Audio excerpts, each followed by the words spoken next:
Хүний царинаас нь хараад байгаа. Мэдэх боломжгүй найзуудаа. Гол дагуулж тэмдлэг ор гэж байна. Сайн мэцхан уу шинэ 7 хоногийн минь Марла байна. За өнөөдөр өсвөрийнхаа хүүхдүүдэд бэлгийн замын алдар төвчний талаар мэдээлэл хүргэнэ. За бэлгийн замын алдар төвчин гэж юу вэ? За бэлгийн замын алдар төвчин гэж болохоор бэлгийн харилцаанд хамгаалтгүй сорсос болоод үүсэх нөгөө вирус, шимэгч, бактери зэрэг халдваруудыг бэлгийн замын алдар төвчин гэж нэрлэдэг байна. За тэгвэл бэлгийн замын алдар төвчин туссан үед хүмүүсийн дунд түгээмэл илэрдэг шинж тэмдгүүдээс би та хэдий хэдий дуртъя.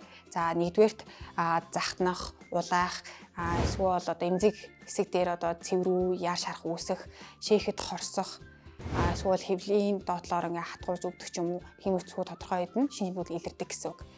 За тэгвэл хэрхэн сэргийлж болох вэ гэхээр бид нэр бэлгийн харилцаанд орох гэж байгаа бол хамтрагчтайгаа ярилцаад өмнө хамт шинжилгээ өгөх, тэгээд тогтмол шинжилгээндээ хамрагдах, тэгээд бэлгийн замын алдар төвч авахгүй бол заавал бэлгэц тогтмол хэрэглэх гэх мэтлэн зүйлс маш чухал гэдэг гэсэн үг. Бэлгийн харилцааны өмнө болон дараа ч гэсэн ариун цэврээ сайн заах хэрэгтэй.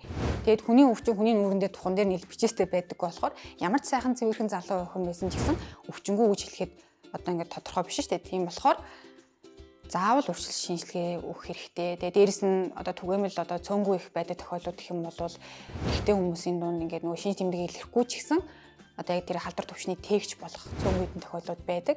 Тийм болохоор ер нь тогтмол шинжилгээнд хамрагдах бол хамгийн зөв арга зам шүү. Тэгэхээр хэдүүлээ бэлгийн харилцаанд орохдоо тогтмол бэлгэвчээ заавал хэрэглээрэй. Бас шинжилгээгээ заавал сайн өгөөрэй. Аль болох эрт бэлгийн харилцаанд орохгүй байх нь гэсэн зөв шүү. Мөн бас нэг хамтрагчтай байх нь маш чухал шүү.